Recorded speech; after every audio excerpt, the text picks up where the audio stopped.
अगर कोई आपसे कहे आपका फ्यूचर बिल्कुल आपके थॉट्स पर डिपेंड करता है तो आप क्या सोचेंगे, ये क्या बात हुई है। बट सोचो, एक आदमी ने सिर्फ अपने थॉट्स के थ्रू कैसे थॉमस एडिसन के साथ पार्टनरशिप कर ली, बिना किसी पैसे के, बिना किसी कनेक्शन के। और ये सिर्फ एक सक्सेसफुल स्टोरी नहीं है, ये एक प्रिंसिपल है जो हर सक्सेसफुल पर्सन यूज़ करता है। आप रेडी हो तो ये पावर आपका भी हो सकता है। Hello future stars, welcome back to inner sparks. आज हम डिस्कस करने वाले हैं थिंक एंड ग्रो का चैप्टर 2। टाइटल ही खुद से कुछ कहता है, thoughts are the things. Thoughts literally things होते हैं और वो मैनिफेस्ट होते हैं, लेकिन ये इतना इजी नहीं है। नेपोलियन हिल ने क्लियरली लिखा है, थॉट्स पावरफुल होते हैं सिर्फ तब जब उन्हें तीन चीज़ें मिले। डेफिनेटनेस ऑफ पर्पस, आपको बिल्कुल क्लियर पता होना चाहिए आपको क्या चाहिए। परसिस्टेंस, मतलब आप हार नहीं मानोगे कुछ भी हो जाए। थर्ड इज बर्निंग डिज़ायर, आप उस चीज़ को ऐसा पाना चाहो कि आपका पूरा एग्जिस्टेंस उस चीज़ के आसपास रिवॉल्व करे। तो बस पॉजिटिव सोचना काफ़ी नहीं है, कॉन्सेप्ट तो ये है, आपका thought, purpose, persistence plus desire is reality. और ये प्रूव होता है एडविन सी बार्नेस की एक्स्ट्राऑर्डिनरी कहानी से। ये 1901, एडनिस बार्नेस एक ऑर्डिनरी आदमी था। उसके पास कुछ नहीं था, लेकिन उसके अंदर एक थॉट था, एक बर्निंग डिज़ायर। वो एक डेफिनेट थॉट रखता था, मुझे थॉमस एडिसन के साथ काम करना है। उसके लिए काम नहीं करना है, उसके साथ काम करना है, बस इतना सा एक थॉट। लेकिन देखो, उसके अंदर एक क्लैरिटी था, उसके लिए नहीं उसके साथ, मतलब पार्टनरशिप। पूरा डिफरेंट माइंडसेट। अब सोचो, उसके पास क्या था? कुछ नहीं, पैसे नहीं थे ट्रेन की टिकट के लिए वेस्ट ऑरेंज न्यू जर्सी जाने के लिए। एडिसन को जानता भी नहीं था, लेकिन उसका बर्निंग डिज़ायर था, दैट्स इट। तो बार्नेस ने क्या किया, वो एडिसन लेबोरेटरी के गेट पहुंचा। एडिसन ने उसे देखा। एडिसन ने खुद लिखा है, ये लड़का एक ऑर्डिनरी बंदे जैसा लग रहा था, लेकिन उसके फेस में एक चीज़ थी, डिटर्मिनेशन। मुझे पता था ये आदमी जो चाहता है उसे वो क्लियर है। एडिसन ने उसे एक चांस दिया, लेकिन नोटिस करो, पार्टनरशिप नहीं, बस एक जॉब, वेरी लो वेज पर, ऑर्डिनरी काम। लेकिन ये इंपॉर्टेंट है, बर्निस ने अपना बर्निंग डिज़ायर चेंज नहीं किया। मंथ्स गुजरने लगे, साल गुजरे, कुछ बड़ा अपॉर्चुनिटी नहीं आया, लेकिन बर्निस के अंदर जो था वो अलाइव था, उसका डिज़ायर। फिर एक दिन एडिसन ने एक नया मशीन बनाया, एडिसन डिटेक्टिंग मशीन। सब इंजीनियर्स को लगा ये नहीं बिक पाएगा, लेकिन बार्निस बार्निस को ये एक अपॉर्चुनिटी दिखा जो दूसरों के लिए इनविजिबल था। उसने एडिसन के से कहा, इस मशीन को मैं बेच सकता हूँ। और सच पता है, उसने वो बेच भी दिया, और बहुत सक्सेसफुली बेचा। एडिसन ने पूरे कंट्री में डिस्ट्रीब्यूट करने का कॉन्ट्रैक्ट उसी को दे दिया। रिजल्ट, बार्निस ने $2 से $1 मिलियन कमाए। लेकिन ये सिर्फ पैसा नहीं था, ये प्रूफ था एक प्रिंसिपल का। An intangible impulse of thoughts can be transmuted into material rewards। मतलब एक thought plus purpose plus desire plus persistence can convert into riches। अब second important lesson, mister derby की कहानी। ये कहानी दो पावरफुल लेसन से बनी है, दो पार्ट, दोनों ही life changing. Part 1, 3 feet from gold. Gold rush, Derby और उनके अंकल कोलोराडो गए गोल्ड ढूंढने। उन्होंने एक मैसिव ओर वेन डिस्कवर की। कॉन्फर्मेशन आया, ये कोलोराडो की रिचेस्ट माइन में से एक है। पूरी फैमिली ने पैसे लगाए, मशीन लाए, पहली शिपमेंट भेजी, सब परफेक्ट। और फिर वेन गायब। ड्रिलिंग करते रहे, महीने गुजर गए, कुछ नहीं मिला। फाइनली क्विट कर दिया। मशीनरी एक जंगमैन को बेच दी, कुछ $100 में। अब ट्विस्ट सुनो, वो जंगमैन एक माइनिंग इंजीनियर के पास गया। इंजीनियर ने कैलकुलेट किया, और वेन एग्जैक्टली 3 feet नीचे थी जहां डर्बी ने क्विट कर दिया था।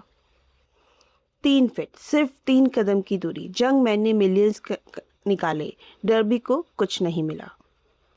लेसन, नेपोलियन हिल का पॉइंट सिंपल है, सक्सेस और फेलियर के बीच में जो लाइन है वो पेपर थिन है।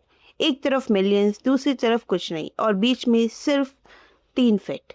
लेकिन यहाँ एक और लेयर है। डर्बी ने ये लेसन पहले भी देखा था, बस उसने रिकॉग्नाइज नहीं किया था। Part 2, 50 cents lesson. Gold mine से पहले की बात है, डर्बी अपने अंकल के साथ एक पुरानी मिल में काम कर रहे थे। उनके अंकल का टेम्परमेंट बहुत खतरनाक, बहुत शॉर्ट टेम्पर थे। दरवाज़ा खुलता है, एक शेयर क्रॉपर की बेटी छोटी सी बच्ची अंदर आती है। अंकल चिल्लाए, क्या चाहिए बच्ची? मम्मी ने कहा, उनका 50 सेंट्स दे दो। अंकल, मैं नहीं दूंगा, घर जाओ। बच्ची नहीं हिली। अंकल काम करते रहे, फिर ऊपर देखा, बच्ची वहीं की वहीं, और जोर से चिल्लाए, घर जाओ नहीं तो स्विच करके आता हूँ। बच्ची फिर भी नहीं हिली। अब अंकल का गुस्सा हद से ज़्यादा गुजर गया। वो अनाज की बोरी पटकी और बच्ची की तरफ बढ़े। डर्बी की सांसें रुक गई क्योंकि वो अंकल का गुस्सा जानता था। अंकल बच्ची की तरफ बढ़े, उसके पास पहुंचे। बच्ची डरी नहीं, एक कदम और अंकल की तरफ आई और उनकी आंखों में देखकर पूरी जोर से चिल्लाई, my mom's got a have that 50 cents. Uncle stuck हो गए। 1 मिनट तक उसे देखते रहे और फिर जेब से 50 सेंट्स निकालकर उसे दे दिए। बच्ची ने पैसा लिया, धीरे धीरे पीछे हटते हुए दरवाजे तक गई। आंखें कभी अंकल से नहीं उठाई। उसी आदमी को घूरती रही जिसने उसे अभी तक कॉन्कर कर लिया था। डर्बी ने ये देखा और वो शॉक्ड रह गया। 3 चीजें जो उस बच्ची ने की। डिफाइनेट ऑफ पर्पस, मम्मी का 50 सेंट्स चाहिए, crystal clear. Second, zero fear, uncle की डांट धमकी, फिजिकली धमकाना, कुछ भी उसे नहीं हिला सका। टोटल परसिस्टेंट, 3 बार नो सुनने के बाद भी हिली नहीं। जो चाहिए था वो चाहिए था। ये थी परसिस्टेंस की असली परिभाषा।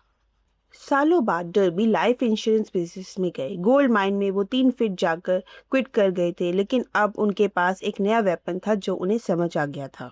हर बार जब कोई कस्टमर नो बोलता, रिजेक्ट करता, दरवाजा दिखाता, डर्बी के दिमाग में वो छोटी बच्ची आ जाती और वो खुद से कहता, मुझे ये सेल करनी है। And as a result Derby ने अपनी लाइफ की सबसे ज़्यादा सेल्स उन लोगों के साथ की जिसने उनको नो बोला था। वो हर साल $1 मिलियन से ज़्यादा की लाइफ इंश्योरेंस बेचने लगे। असली फेलियर तब होता है जब आप क्विट करते हो।